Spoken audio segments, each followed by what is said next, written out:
Welcome to Wisdom and Wealth, a sanctuary for those seeking deeper understanding and a more meaningful life, especially for those of us navigating the wisdom years, those over 40 and beyond. Have you ever been captivated by a dream so vivid, so real, that it blurred the line between sleep and wakefulness? Then, in the blink of an eye, it vanished, like morning mist before the rising sun. We often brush aside dreams as mental clutter, the random firings of a tired mind. But what if dreams are not distractions, but rather invitations? What if they hold subtle messages from the deepest layers of our consciousness, or perhaps echoes of past karmic imprints that we've yet to fully grasp? This isn't just poetic conjecture. In Buddhist teachings, dreams are viewed as mirrors, reflecting not only our current state of mind, but also the entirety of our karmic journey. They possess the power to guide us, to teach us, and even to awaken us, if only we know how to listen. If this resonates with you, please consider liking this video and subscribing to our channel for more insights into Buddhist philosophy and practical wisdom. The mystery begins with why we forget our dreams. Let's start with a universal question: why do we forget our dreams so easily? From a scientific perspective, the fleeting nature of dreams is attributed to the characteristics of REM sleep and the way our brain processes memories during that specific time. However, Buddhism delves deeper, suggesting that forgetfulness arises not only from neurological processes, but also from a fundamental lack of mindfulness. When our minds are constantly distracted, turbulent, or clouded by desires and fears, we are not fully present, even when we sleep. Mindfulness doesn't simply switch off when the lights go out. In Buddhist philosophy, the mind continues its journey even while the body rests. Therefore, if our waking life is filled with incessant noise and mental static, our dream life will inevitably be a blur. Remembering it will be as futile as trying to capture smoke with bare hands. Yet, this isn't a flaw. It's a signal, a call to return to presence, to cultivate a more mindful existence. Now, let's explore the dream world through the eyes of the Buddha. Within the Buddhist canon, dreams are mentioned numerous times, often appearing as omens, teachings, or signs of profound transformation. One of the most well-known examples is the story of Queen Maya, the Buddha's mother, who dreamt of a white elephant entering her womb, a potent symbol of the Buddha's conception. This was not merely mythological poetry, it was a recognition of the profound spiritual resonance of dreams. In Buddhist monasteries, dreams were taken seriously. Teachers would often inquire about their students' dreams, interpreting them as indicators of spiritual progress, or the lack thereof. In Tibetan Buddhism, in particular, dream yoga evolved into a formal spiritual discipline. The objective wasn't simply to remember dreams, but to cultivate awareness within them, to train the mind to awaken even within the dream state.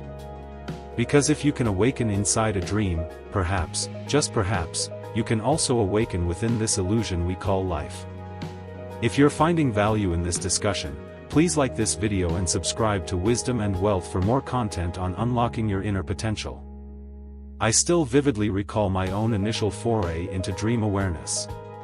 After a prolonged period of consistent meditation practice, I experienced my first lucid dream. I found myself walking through a dark forest, the type of setting that usually triggers anxiety. But something was different. I was aware that this was a dream. The trees shimmered with an otherworldly quality, like liquid light, and fear dissolved into curiosity. I sat beneath one of these shimmering trees and began to meditate within the dream. Upon awakening, I felt more rested than ever before, but more importantly, I felt clear, as if I had glimpsed something real beneath the veil of illusion. That moment profoundly changed the way I perceived both my dreams and my waking life. I began to wonder how many messages I had previously missed, how many warnings, insights, and teachings I had ignored simply because I didn't believe my dreams mattered. The Buddhist said, "All that we are is the result of what we have thought." Our dreams are built of those thoughts, pure, unfiltered, and often, painfully honest. Let's talk about practical mindfulness, and preparing the mind for dream clarity. If you desire to begin remembering your dreams, start with mindfulness during the day. Most people attempt to control their dreams at night, but neglect their awareness when awake. This is akin to trying to master flight without first learning to walk.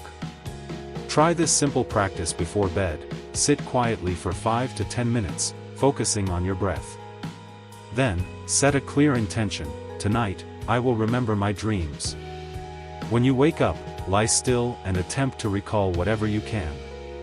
Write it down, no matter how fragmented it may seem. This small practice sends a powerful message to your subconscious mind: I am listening. Often, that's all it takes to begin remembering. The mirror of karma in dreams is a powerful reflection tool. In Buddhism, karma isn't a form of punishment, rather, it's the natural consequence of causes and conditions. In dreams, this karma can surface in symbolic ways. A recurring nightmare may not be random, it may be a manifestation of unresolved karmic patterns. A dream of flying may reflect spiritual liberation, while a dream of falling might signal the grip of attachment. When we begin to view dreams in this light, they become more than mere stories, they become tools. We can reflect on them, not with superstition, but with curiosity and compassion. The dream is not separate from life itself. Here's a radical thought: your waking life is also a dream. The Buddha taught that all phenomena are impermanent and without fixed self. In that sense, what you perceive as real life is simply another layer of the illusion. The more you awaken within your dreams, the more you begin to awaken from the dream of ego, of fear, of separation. Therefore, remembering your dreams isn't about decoding symbols, it's about becoming more present, more awake, and more free in every layer of consciousness. This is just the beginning. Are you ready to delve deeper? Then please consider liking this video and subscribing to Wisdom and Wealth so we can explore this path together. If dreams are messages, then who is sending them? And more importantly, why now? This is the question that began to haunt me after months of mindful dream journaling and deepening my meditation practice. I wasn't just remembering more dreams, I was beginning to recognize patterns. Some dreams would repeat, while others carried a similar emotional tone. Faces I hadn't seen in years would reappear, whispering things I couldn't quite understand, but felt like clues. This wasn't random, it felt orchestrated, intelligent, purposeful. Consider dreams as karmic echoes. From a Buddhist perspective, cause and effect are fundamental to how the world works. In Buddhist cosmology, the mind doesn't simply cease to exist with the body. Instead, it continues its journey, shaped by the karmic imprints it carries. Karma, often misunderstood as cosmic justice or reward, is really just the residue of our choices, mental, verbal, and physical. Each thought is a seed, and dreams are the garden where these seeds sometimes bloom. A frightening dream of drowning may be more than symbolic, it may reflect past emotional suffocation, unresolved grief, or even karmic residues from earlier lifetimes. Conversely, a joyful dream of flying freely might be more than a mere fantasy. It could be a karmic memory of spiritual freedom, once touched and longed for again. This viewpoint opens up an entirely new paradigm. Dreams are not just fantasies, they are echoes, ripples in the stream of consciousness, carrying the emotional and karmic imprints of our soul's vast history. The big question now is, how do we properly interpret our dreams in a Buddhist way? How do we know which are karmic and which are just mental noise? Now is the time to act. Like this video and subscribe to Wisdom and Wealth. Let's dive into how we do this. In the Tibetan Buddhist tradition, dreams are categorized into several types. Ordinary dreams stem from daily residue, things we saw, heard, or felt. Karmic dreams arise from deeper karmic seeds, often symbolic, repetitive, or emotionally intense. Clairvoyant or prophetic dreams carry messages that transcend time, offering glimpses into future possibilities. Spiritual dreams involve encounters with deities, teachers, or vivid states of transcendence. To interpret a dream within Buddhist practice, one must examine the clarity of the dream, the emotional intensity it carries, the repetition or thematic consistency, the presence of symbolic archetypes, especially from one's spiritual lineage or path, and most importantly, the state of your mind before sleeping. Were you angry, peaceful, or distracted? Your state of consciousness at bedtime often colors the dream landscape, just as dye affects water. Let me share a personal encounter to illustrate. I once had a recurring dream of standing in a temple that slowly caught fire, piece by piece. Initially, I tried to analyze it psychologically. Perhaps I was afraid of losing my spiritual path. However, after deeper reflection and guidance from my teacher, I saw it differently. That temple wasn't my fear, it was my attachment. I had grown so attached to certain identities, rituals, and even spiritual pride that the only way my subconscious could warn me was by showing it all burning away.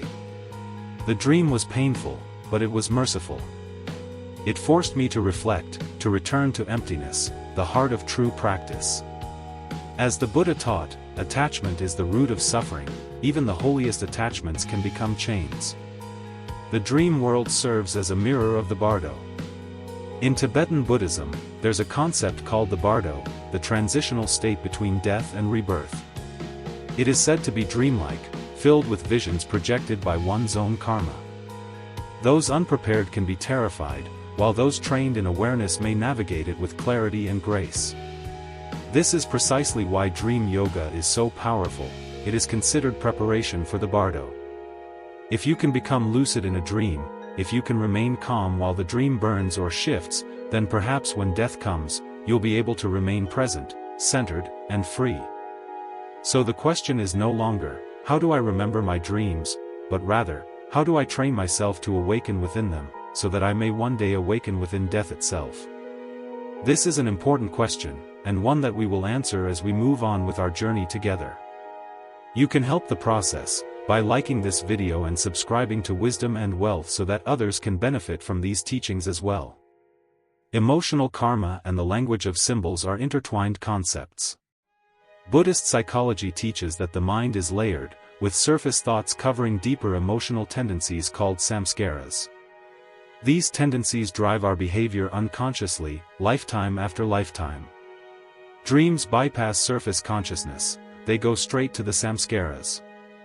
This is why dreams often use symbols, because the language of the subconscious is not verbal, but emotional and archetypal. A snake may not be just a snake, it might represent fear, wisdom, or transformation, depending on your karmic imprint. Similarly, water may signify emotion, purification, or chaos. To decode your dreams is to decode yourself. However, unlike modern dream dictionaries, Buddhist interpretation is not universal, it's personal and karmic. You must reflect, meditate, and sometimes ask your teacher for guidance. Now, let's get into night practice, dream journaling with Dharma insight. If you truly wish to uncover the karmic layers of your dreams, begin this practice tonight. Dedicate merit before sleeping, offering the positive energy of your day for clarity in your dreams. Recite a mantra, such as Om Mani Padme Hum, to calm the mind and set a spiritual tone. Visualize light filling your body and dissolving into formless awareness. Set a clear intention, may I recognize karmic patterns in my dreams, and awaken within them. Upon waking, write down your dreams without judgment. Reflect not on what they mean, but on how they feel. Over time, you'll begin to see threads, patterns, a narrative written not by your ego, but by the deeper intelligence of your mind stream. Remembering dreams is the first step, but remembering without reflection is like collecting books you never read. From memory to meaning, what dreams are trying to teach you is the ultimate goal. In the Buddhist view, dreams offer real-time feedback on your path. Are you growing more peaceful? Do your dreams reflect less fear and more compassion? Are old karmic habits still haunting you? One dream may not change your life, but 1,000 dreams observed with care will reveal your hidden karma, your subconscious fears, and, more importantly, your potential. As the Buddha said, just as the great ocean has one taste, the taste of salt, so too does my teaching have one taste, the taste of liberation. Even dreams, as strange as they may be, can carry the taste of freedom. What if your dreams are not just stories your mind invents, but places you actually visit? Close your eyes and imagine this. you're standing at the gates of a luminous temple, not built of stone or wood, but of light, stillness, and intention. It's a place you've never seen in waking life, yet it feels hauntingly familiar. As you step inside, the silence greets you like an old friend, and suddenly, you know you've been here before, in dreams. In many Buddhist traditions, there's a belief in the existence of subtle realms, realms that exist beyond the dense frequency of physical matter. These are not fantasies, but dimensions of experience, accessible through meditative states and, yes, through dreams. Consider this as the temple within. Why do some dreams feel sacred? Have you ever had a dream that felt more like a visitation than an invention? Perhaps you met a figure dressed in robes who said something simple that lingered in your heart for years. Or maybe you found yourself in a glowing hall where everything seemed to breathe and pulse with stillness. These dreams are not ordinary, they're not fragments of random thought. In the Buddhist view, they may be manifestations of your deeper mind, or even encounters with bodhisattvas, enlightened beings who guide others through compassion. Tibetan Buddhists speak of the mandala of the mind, an inner sacred space that appears in dreams when the practitioner is ready. Within this mandala, teachings are given in symbolic form, and karmic imprints are revealed with astonishing clarity. These are true messages from the bardo. Dreams are training for death. One of the most profound teachings in Tibetan Buddhism is the concept of the bardo, the intermediate state between death and rebirth. It is said that the dream state and the bardo share many qualities. Both are fluid, symbolic, and governed by the habits of our mind. This is why dream yoga isn't just about fun or curiosity, it's a preparation. If you can stay awake in your dreams, you may be able to stay awake in the bardo. And if you can stay awake in the bardo, you may be able to choose your next life, or even escape the wheel of rebirth altogether. So the next time you become lucid in a dream, remember this: you're rehearsing for the greatest transition of all, and the clarity you cultivate could become your lantern in the darkness of the unknown. If you would like to benefit the community with your insight, please like this video and subscribe to Wisdom and Wealth.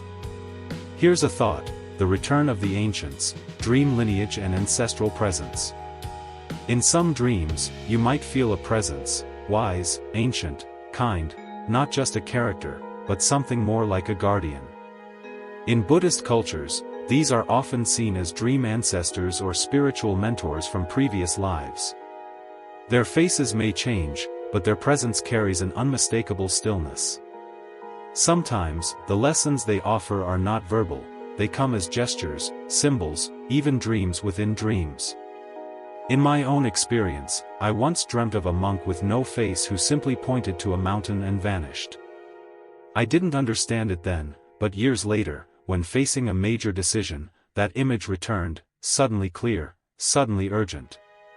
I climbed that mountain metaphorically, and on the other side, found peace.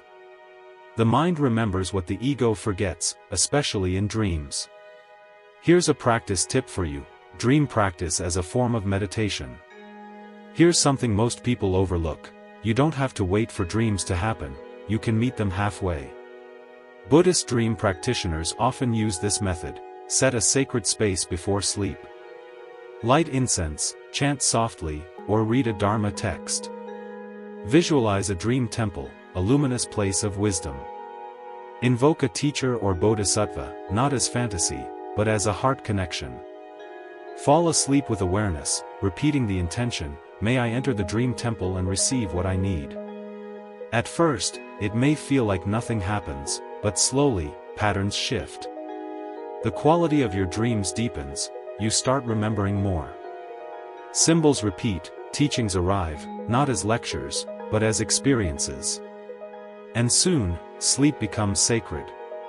When dreams and reality merge, there are rare moments when the boundary between waking and dreaming dissolves.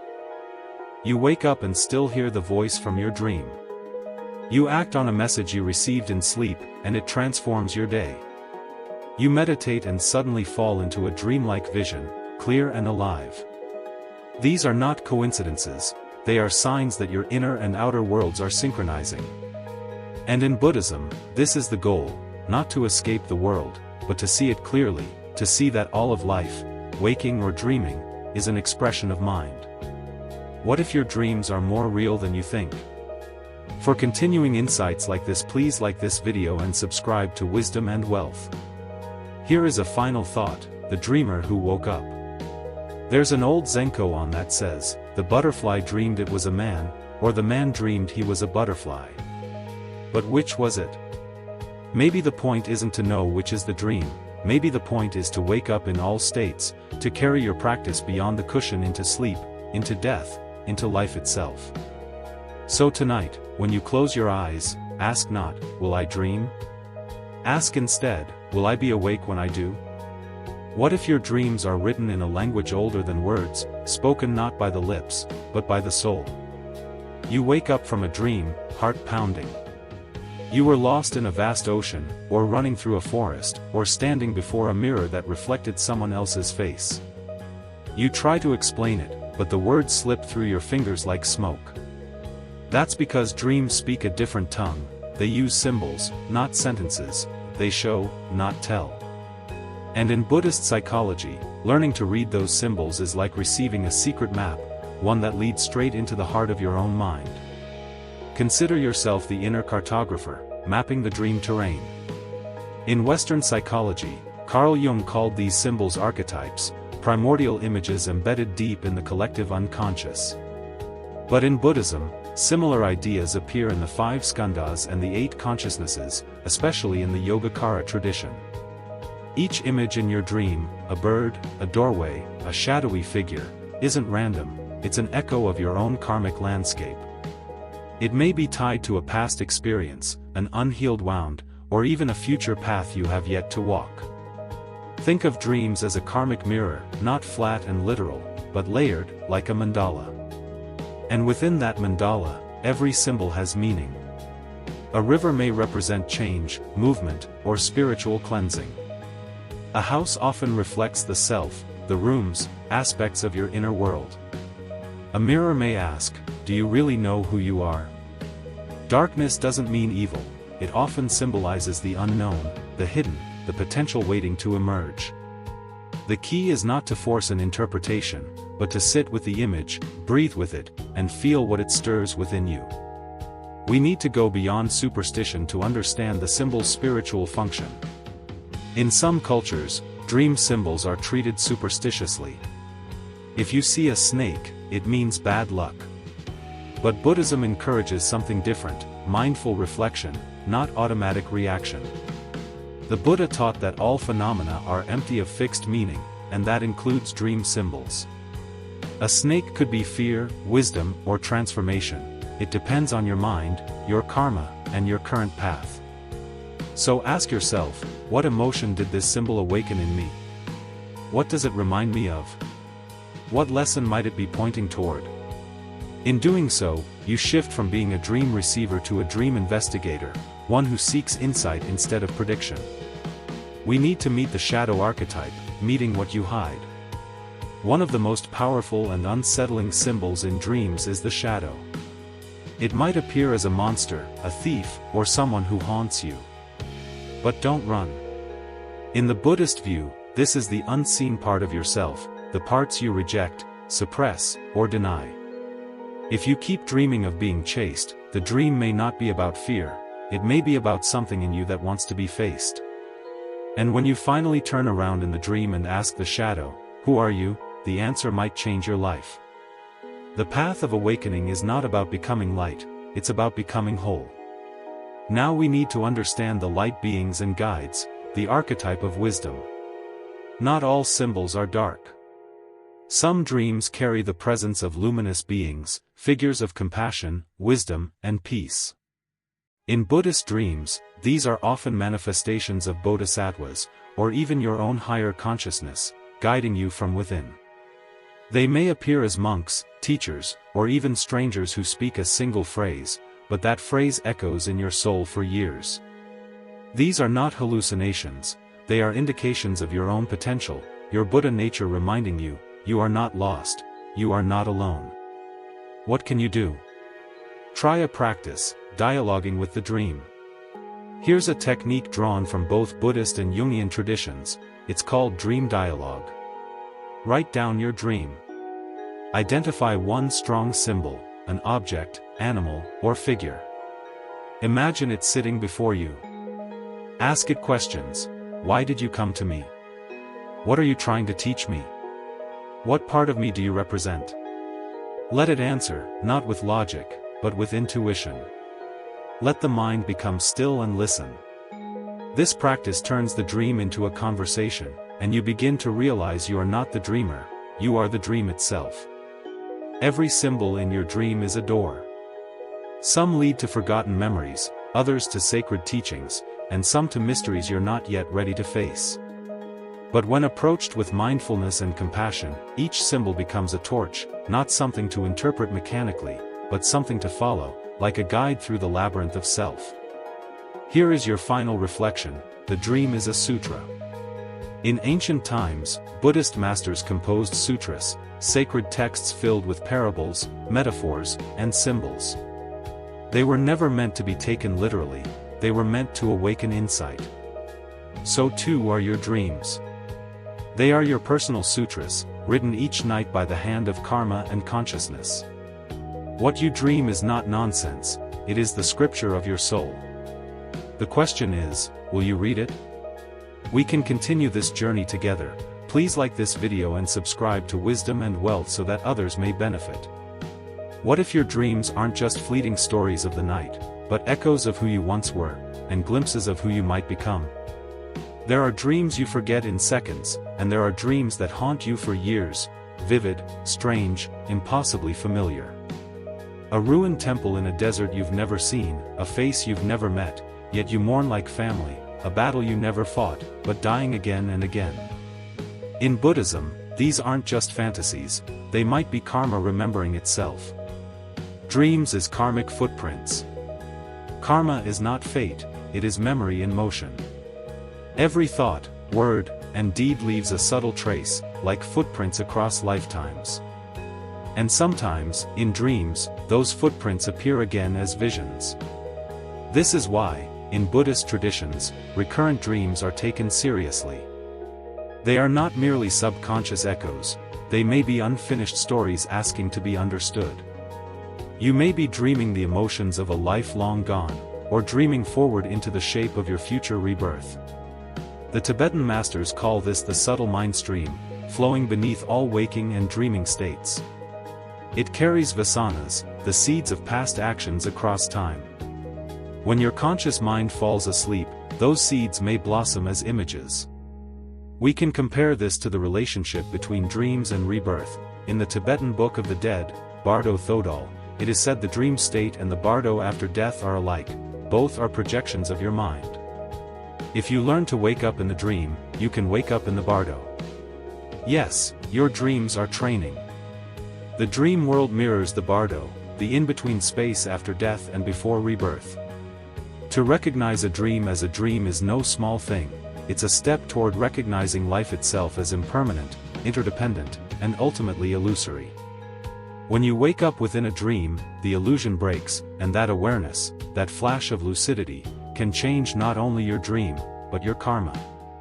Let me share a story, the child who remembered. In countless cases across Buddhist cultures, children have recalled past lives, not through meditation, but through dreams, names, towns, family details they couldn't have known. They dreamed of homes they'd never seen, then led investigators straight to them. These are not myths, they are documented accounts. And in many of them, the first glimpse came in a dream. It's as if the dream unlocked a memory held deep in the karmic field, a memory beyond this body, this name, this life. Consider this, dream practice and the future you. In Tibetan Buddhism, monks and yogis often end their day with dream preparation, reviewing actions to purify karma, generating compassion for all beings, and setting a clear intention: tonight, may I awaken in the dream. This is not wishful thinking, this is karmic cultivation. What you dream tonight may shape who you become tomorrow. Your intentions ripple outward into your subtle mind, into your future lifetimes. And when you dream consciously, those ripples become waves of awakening. We need to understand the final reflection: who dreams you? In the end, the deepest question is not what your dream means, but rather, who is the one dreaming? Are you merely the dreamer, or are you also the dreamed? Maybe the dream is just the mind trying to remember its own source. Maybe all of life is a dream, waiting for the moment of recognition. As the Diamond Sutra says, all conditioned phenomena are like a dream, an illusion, a bubble, a shadow. And in that knowing, there is freedom. If this journey through dreams, karma, and rebirth touched something deep within you, then don't let it end here. Tonight, before you sleep, take a moment to reflect. Ask yourself, what dream is waiting to remember me? Subscribe to our channel and like this video, we're only just beginning. Share and leave a comment about the most powerful dream you've ever had. Let's awaken this conversation together. Until next time, may your dreams be clear, may your mind be still, and may you remember who you truly are.